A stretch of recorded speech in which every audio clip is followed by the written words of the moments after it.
Hello, नमस्कार, प्रणाम, राम राम, राधे राधे। स्वागत है आप सभी का आपके अपने यूट्यूब चैनल गगन जहांगीर मैथ्स। जैसा कि प्रीवियस लेक्चर के अंदर अपन ने सीक्वेंस की बाउंडनेस और सुप्रीमम और इन्फीमम के बारे में पढ़ा। इस लेक्चर में अपने सीक्वेंस के लिमिट पॉइंट यानी सीमा बिंदु और उससे रिलेटेड एक महत्वपूर्ण थ्योरम का अध्ययन करेंगे। तो चलिए स्टार्ट करते हैं। सबसे पहले अपने पढ़ेंगे limit point of A sequence. पहला पॉइंट आज की क्लास का, limit point of A sequence. कोई भी सीक्वेंस आपके पास होता है तो उसका लिमिट पॉइंट क्या होता है, डेफिनेशन की बात करते हैं। बड़ा इंपॉर्टेंट डेफिनेशन है, एग्जाम में बहुत बार आता है, ध्यान से आप इसका अध्ययन कीजिएगा। बहुत इंपॉर्टेंट डेफिनेशन है। क्या होता है लिमिट पॉइंट? कि हमारे पास कोई भी एक सीक्वेंस अपन ने लिया है एक्स एन। एक्स एन हमारे पास कोई एक सीक्वेंस है, तब कोई एक रियल नंबर एल्फा, कोई भी एल्फा बिलोंग्स टू आर, कोई भी नंबर हो सकता है, रियल नंबर एल्फा इस सीक्वेंस एक्स एन का लिमिट पॉइंट कहलाएगा यदि एल्फा के प्रत्येक विलोपी सामीप्य में कोई भी आप डिलीटेड नेबरहुड इसका लेते हैं। देखिए डिलीटेड नेबरहुड क्या होता है, नेबरहुड क्या करता होता है, सबसे पहले उसकी बात करते हैं। मान लीजिए अल्फा कोई एलिमेंट है, तो alpha minus delta two alpha plus delta, ये जो है आपका जो ओपन इंटरवल है, ये इसका क्या कहलाता है, नेबरहुड कहलाता है, जहां डेल्टा का वैल्यू आप डिसाइड करते हैं। डेल्टा कितना भी छोटा क्यों ना हो, कोई भी बहुत छोटा धनात्मक नंबर है, यहाँ पे बहुत छोटा पॉजिटिव नंबर है हमारे पास, डेल्टा कितना भी छोटा लिया जा सकता है। जैसे नंबर लाइन की हम बात करें तो यहाँ पे मान लीजिए हमारे पास कोई एलिमेंट है अल्फा, नंबर लाइन जो कि रियल नंबर लाइन अपने बात में, वास्तविक संख्याओं की संख्या रेखा की बात हम करें तो इस पे इनफाइनाइट पॉइंट होते हैं, बहुत सारे रैशनल नंबर भी होते हैं, बहुत सारे इररेशनल नंबर भी होते हैं। तो उन पॉइंट्स के बीच में यदि हम कहीं से भी मान लीजिए एक छोटे से छोटा नेबरहुड भी हम लेते हैं, यानी डेल्टा का मान अपन ने बहुत छोटा ले लिया, पॉजिटिव नंबर लिया, डेल्टा का मान बहुत छोटा ले लिया, तो यह हो गया कहां से कहां, alpha minus delta two alpha plus delta. तो प्रत्येक छोटे से छोटे डिलीटेड नेबरहुड में, अब डिलीटेड नेबरहुड क्या होता है कि यदि आप अल्फा को निकाल दो, ये जो इसका सामीप्य है, इसमें से यदि आप अल्फा को निकाल देते हैं तो बचा हुआ जो एलिमेंट्स का जो इसके पड़ोसी जो है वो क्या कहलाता है, डिलीटेड नेबरहुड कहलाता है। तो लिमिट पॉइंट की परिभाषा क्या कहती है कि एक्स एन हमारे पास कोई भी एक सीक्वेंस है, तब कोई रियल नंबर अल्फा इसका लिमिट पॉइंट कहलाएगा यदि अल्फा के प्रत्येक विलोपी सामीप्य में, चाहे कितना भी छोटा क्यों ना ले ले, कितना भी छोटा क्यों ना ले लें, प्रत्येक विलोपी सामीप्य में इस सीक्वेंस के इनफाइनाइट पॉइंट एग्जिस्ट करने चाहिए। ऐसा नहीं हो कि पॉइंट एग्जिस्ट ना करें। ठीक है, जैसे कि कुछ एग्जांपल्स में लेता हूं, उसके बाद हम डेफिनेशन पे आएंगे। कि हमारे पास एक सीक्वेंस लिया अपन ने, x n is equal to one by n. अब इस सीक्वेंस के यदि हम एलिमेंट्स की बात करें यहाँ पे तो क्या होगा, वन होगा, उसके बाद वन बाई टू होगा, क्योंकि इसका जो डोमेन होता है वो सेट ऑफ नेचुरल नंबर होता है, तो एन का मान वन से स्टार्ट होगा, वन बाई टू, फिर जाएगा वन बाई थ्री। चलते चलते जब आपका एन टेंस टू इन्फिनिटी की ओर होगा ना, तो एक्स एन इसका पद जो है वो किसकी ओर टेंड करेगा, आपके जीरो की ओर टेंड करेगा। यानी जब जीरो के आप समीप आओगे तो जीरो एक ऐसा नंबर है कि उसका यदि आप नेबरहुड लोगे ना तो उसके समीप में कितना भी आप छोटा नेबरहुड ले लो वहां पे आपको पॉइंट मिल ही जाएंगे। तो जीरो इसका क्या कहलाता है, जो है लिमिट पॉइंट कहलाता है। आपको इसे वन बाई टू क्यों नहीं है, वन बाई टू इसका लिमिट पॉइंट नहीं हो सकता, क्यों? क्योंकि देखिए ये आ रहा है, इस प्रकार से आ रहा है। ये नंबर लाइन हो गई, यहाँ मान लीजिए आपका जीरो है, यहाँ पे आपका वन बाई टू है, यहाँ आपका क्या है, वन है। वन बाई थ्री जो है यहाँ कहीं आएगा, मान लीजिए यहाँ पे आपका वन बाई थ्री आ गया। तो अब ये कुछ इस तरह की सिचुएशन है। अब ये लिमिट पॉइंट क्यों नहीं हो सकते, क्योंकि देखो मैं एक छोटा नेबरहुड ले लूं, वन बाई टू का एक छोटा सा नेबरहुड ले लूं, तो क्या इस सीक्वेंस के पॉइंट हैं इसमें, एग्जिस्ट नहीं कर रहे, तो वन बाई टू इसका लिमिट पॉइंट नहीं हो सकता। ऐसे ही वन के लिए भी छोटे से छोटा, अगर आप छोटे से छोटा भी नेबरहुड लेते हो ना तो भी ये सिचुएशन आनी चाहिए। बट जैसे जैसे आप क्या करोगे, इन्फिनिटी की ओर जाओगे तो मान जो है जीरो के बहुत करीब आ जाएंगे, जीरो के बहुत नजदीक होने लगेंगे मान ये। ठीक है, जीरो के बहुत नजदीक बहुत छोटे छोटे मान आएंगे आपके पास। तो आप कितना भी छोटा आप नेबरहुड ले लेंगे ना इस सिचुएशन में, यहाँ पे आप कितना भी छोटा नेबरहुड ले लेंगे तो देखो राइट हैंड साइड का नेबरहुड, आप कहोगे सर राइट हैंड साइड का नेबरहुड नहीं है, देखो राइट हैंड साइड के एलिमेंट ही नहीं है इसके अंदर, तो फिर नेबरहुड किस तरफ का, सिर्फ लेफ्ट हैंड साइड का। तो यहाँ पे आपको इसके पॉइंट्स मिल ही जाएंगे, यानी चाहे आपको इस तरफ मिल जाए चाहे इस तरफ मिल जाए, तो बहुत सारे पॉइंट्स आपको यहाँ पे मिल जाएंगे। तो जीरो इसका क्या कहलाता है, लिमिट पॉइंट कहलाता है। जीरो एकमात्र इसका लिमिट पॉइंट होता है। अब आप ऐसा मत कहिएगा कि सर जीरो से थोड़ा सा इधर आ जाए तो वो भी तो लिमिट पॉइंट होंगे ना, तो उन पॉइंट्स को हम क्या है बता नहीं सकते, क्योंकि हम ये इन्फिनिटी पे जाकर के जीरो की तरफ बढ़ता है। जब हम इन्फिनिटी को टेंड करते हैं एन का मान, तो ये जीरो को टेंड कर रहा है। हम वहां पे सही तरीके से ये बता नहीं पा रहे हैं कि वो नंबर क्या है, वो नंबर हम लिख नहीं पा रहे हैं। तो इस ऐसा नहीं बोल सकते हम कि जीरो के बहुत नजदीक वाले भी तो इसके लिमिट पॉइंट होंगे ना, तो जीरो जीरो के जो बहुत नजदीक हैं उन पॉइंट्स के बारे में हम जो है क्लियरली बात नहीं कर सकते। हम सिर्फ किसकी बात कर सकते हैं कि जब n टेंस टू इन्फिनिटी को होगा तो xn हमारा जीरो को क्या करेगा, टेंड करेगा। तो अब यहां से एक चीज आपको और पता लगती है कि जीरो इस सीक्वेंस का एलिमेंट नहीं है। जीरो जो है इस सीक्वेंस में एग्जिस्ट नहीं करता है, क्योंकि जीरो कब आता है, जब n टेंस टू इन्फिनिटी पे आता है, और जब इन्फिनिटी पे कोई नंबर आता है तो हम उसे उस सीक्वेंस में शामिल नहीं करते हैं। लेकिन ये इसका लिमिट पॉइंट है, तो यहां से ये पता लगा कि लिमिट पॉइंट का सीक्वेंस में होना जरूरी नहीं है। ठीक है, ये बात आपको ध्यान में रखनी है। अगली बात जो आपको ध्यान में रखनी है वो एक और सीक्वेंस अपने यहां पे लेते हैं कि ये मैंने एक सीक्वेंस लिया xn is equal to n। ठीक है, इसके नंबर लिखिए आप, क्या आएंगे, सेट ऑफ नेचुरल नंबर बनेंगे ना, 1 आएगा, 2 आएगा, 3 आएगा, इस तरह से चलेगा ये। ठीक है, अब इसमें क्या है, लिमिट पॉइंट एग्जिस्ट ही नहीं करेगा। क्यों नहीं करेगा, क्योंकि इसके प्रत्येक पॉइंट्स के बीच में 1 का डिफरेंस है। प्रत्येक पॉइंट के बीच में 1 का डिफरेंस है। यदि आप नंबर लाइन पे इनको शो करोगे ना तो 1 आएगा, फिर 2 आएगा, फिर 3 आएगा। तो अपने को क्या चाहिए कि छोटे से छोटा नेबरहुड बना लो, छोटे से छोटा नेबरहुड बना लो, फिर भी एलिमेंट एग्जिस्ट करने चाहिए। अब इसके तो एग्जिस्ट नहीं करेंगे, इसलिए अपने इसे क्या कहते हैं कि ये इसका लिमिट पॉइंट जो है वो एग्जिस्ट नहीं करेगा। ठीक है फिर xn मान लीजिए इस तरह का आ जाता है 1/2 कांस्टेंट आ जाए, तो इसमें कौन कौन से पद है, देखो 1/2 1/2 1/2 1/2 ऐसे। तो क्या है, 1/2 के सामीप्य में 1/2 बहुत बार आ रहा है ना, 1/2 का सामीप्य, 1/2 का सामीप्य क्या लेोगे आप, 1/2 से थोड़ा इधर, 1/2 से थोड़ा इधर, थोड़ा इधर, तो 1/2 कितनी बार आ रहा है, इनफाइनाइट टाइम आ रहा है। इनफाइनाइट टाइम आपको 1/2 मिल रहा है। ठीक है, इनफाइनाइट टाइम जो है अपने को क्या मिल रहा है यहाँ पे जो है एलिमेंट एग्जिस्ट कर रहा है। ठीक है, तो यहां पर ने दो चीजों की बात की, एक डिलीटेड नेबरहुड की और एक नेबरहुड की। आपको क्या ध्यान रखना है कि जो डेफिनेशन आप लिखोगे लिमिट पॉइंट की, उसमें क्या ध्यान रखना है कि हमारा नेबरहुड जो है उस नेबरहुड में इनफाइनाइट पॉइंट एग्जिस्ट करने चाहिए। तो ये जो इसका नेबरहुड बनाओगे इसमें इनफाइनाइट पॉइंट है, वो पॉइंट चाहे एक ही एलिमेंट बार बार आ रहा हो, चाहे एक ही एलिमेंट बार बार आ रहा हो, लेकिन उस सीक्वेंस का वो पद जो है वो उसमें बार बार शामिल होना चाहिए। ठीक है, इनफाइनाइट टाइम, तो ये कितनी बार आएगा, इनफाइनाइट टाइम आएगा, क्योंकि n बराबर 1 पे भी 1/2 आएगा, n बराबर 2 पे भी 1/2 आएगा, n बराबर 3 पे भी 1/2 आएगा। तो ये जो पॉइंट है ना ये इनफाइनाइट टाइम आएगा, इसलिए अपने ये कहते हैं कि ये इसका क्या होगा, लिमिट पॉइंट होगा। तो कोई भी कांस्टेंट सीक्वेंस यदि हमारे पास है तो वही उसका क्या होता है, लिमिट पॉइंट होता है। यहाँ पे अपन ने देखा कि इसका एक ही लिमिट पॉइंट था, इसका भी एक ही लिमिट पॉइंट, सॉरी इसका लिमिट पॉइंट एग्जिस्ट ही नहीं करता, इसका एक ही लिमिट पॉइंट है। देखिए एक और लिखते हैं अपने xn -1 की पावर n, इसका लिखोगे तो क्या आएगा, -1 1 -1 1। तो यहाँ पे अपने क्या है, -1 के नेबरहुड में भी इनफाइनाइट पॉइंट आ रहे हैं। -1 कितनी बार आ रहा है, इनफाइनाइट टाइम, 1 कितनी बार आ रहा है, इनफाइनाइट टाइम आ रहा है। तो -1 भी इसका लिमिट पॉइंट है और 1 भी इसका क्या है, लिमिट पॉइंट है। तो ये थी लिमिट पॉइंट की परिभाषा। ठीक है, इस प्रकार से अब अपने डेफिनेशन पे आते हैं। अनुक्रम का सीमा बिंदु क्या होता है, आपको डेफिनेशन इस प्रकार से लिख करके आनी है कि एक वास्तविक राशि अल्फा दिए अनुक्रम xn का सीमा बिंदु कहलाती है यदि अल्फा के प्रत्येक सामीप्य नेबरहुड में अनुक्रम xn के अनंत पद हो, अर्थात प्रत्येक एप्सिलॉन, वहां पर डेल्टा लिया, यहाँ एप्सिलॉन कुछ भी हो सकता है, एप्सिलॉन या डेल्टा दोनों ही पॉजिटिव नंबर है। तो प्रत्येक एप्सिलॉन ग्रेटर देन 0 के लिए xn माइनस अल्फा का मोड लेस देन एप्सिलॉन हो, ये उसी को शो करता है। इसका मतलब यही होता है कि आपका जो xn है, xn मतलब उस सीक्वेंस के टर्म, xn क्या है, उस सीक्वेंस के पद हैं।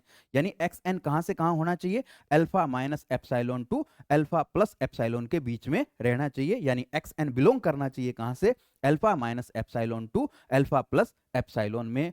उस सीक्वेंस के इनफाइनाइट टर्म जो है अपने को मिलने चाहिए। तब अपने ये कहते हैं कि वो जो वास्तविक राशि अल्फा है वो उस सीक्वेंस का क्या कहलाती है, लिमिट पॉइंट कहलाती है। नेक्स्ट, अब अपने बात करेंगे इस पे आधारित एक महत्वपूर्ण प्रमेय की, जो प्रमेय हमारी क्या है, बोल्जनो वाइस्ट्रोस प्रमेय, उसका अध्ययन अपने को करना है।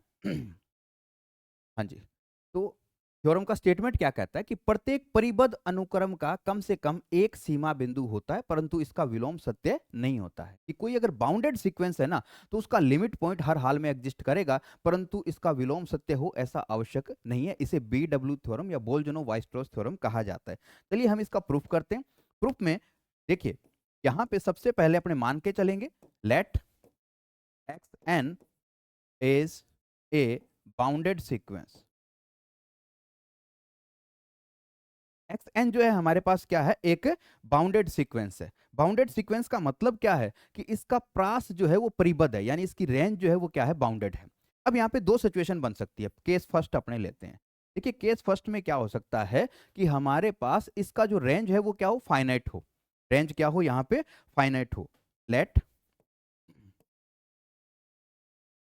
Range of x n is finite. अगर रेंज फाइनाइट है, रेंज फाइनाइट है तो देखिए इस एग्जांपल में आते हैं अपने, ठीक है। रेंज क्या होता है कि जो पद है ना, पदों का समुच्चय रेंज होता है। अब इसके पद लें अपने, ये जो सीक्वेंस अपन ने लिखा है इससे समझिएगा आप, ये जो सीक्वेंस अपन ने लिखा है, इस सीक्वेंस के अंदर अगर इसके पदों का समुच्चय के लिए आपको कहा जाए कि इसका सेट बनाइए, तो सेट में क्या आएगा, 1/2 ही आएगा ना सिर्फ। कि अगर फाइनाइट है, अगर रेंज फाइनाइट है तो नंबर ऑफ एलिमेंट तो इसमें इनफाइनाइट है।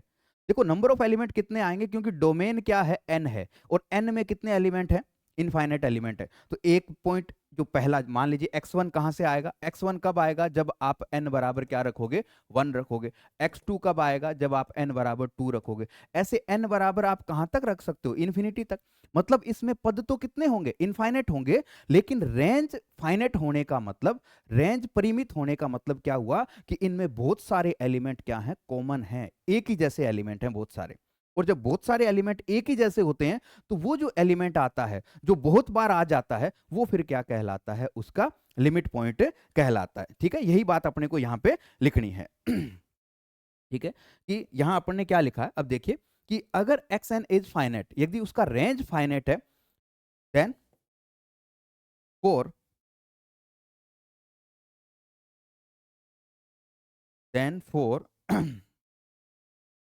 infinite n belongs to n x n. ठीक है, एक्स एन का जो वैल्यू आएगा, ठीक है, बहुत सारे एलिमेंट्स के लिए, then for infinite n belongs to n, x n equal to alpha, यानी हमें एक ही नंबर मिलेगा। यानी बहुत सारे एन ऐसे होंगे, इनफाइनाइट एन ऐसे होंगे जिनके लिए अपने को एक ही एलिमेंट क्या मिलेगा, अल्फा मिलेगा। और अगर बहुत सारे एलिमेंट्स के लिए, बहुत सारे एन के मानों के लिए अगर हमें बार बार एक ही पद मिल रहा है, बार बार एक ही वैल्यू अपने को प्राप्त हो रही है, तो वो वैल्यू उसका क्या कहलाती है, लिमिट पॉइंट कहलाती है। Which implies alpha is limit point of x n, अर्थात लिमिट पॉइंट एग्जिस्ट करेगा। इन सिंपल वर्ड्स आपको क्या लिखना है कि यदि एक्स एन का रेंज बाउंडेड है, रेंज फाइनाइट है सॉरी, अगर प्रास परिमित है, तो उस प्रास के अंदर एन के बहुत सारे, यानी n belongs to n, n के बहुत सारे मानों के लिए एक्स एन का मान क्या आएगा, एक ही प्राप्त होगा। एन के इनफाइनाइट मानों के लिए आपको एक्स एन का एक ही मान क्या होगा, प्राप्त होगा। और जब एन के इनफाइनाइट मानों के लिए बार बार एक ही मान हमें प्राप्त होता है, तो वो एक मान जो अपने को प्राप्त होता है वो क्या कहलाता है, उसका लिमिट पॉइंट कहलाता है। यानी अगर हमारा रेंज फाइनाइट हुआ तो लिमिट पॉइंट एग्जिस्ट करेगा। नेक्स्ट अगला अपने लेते हैं, केस सेकंड अपने बनाते हैं। केस सेकंड में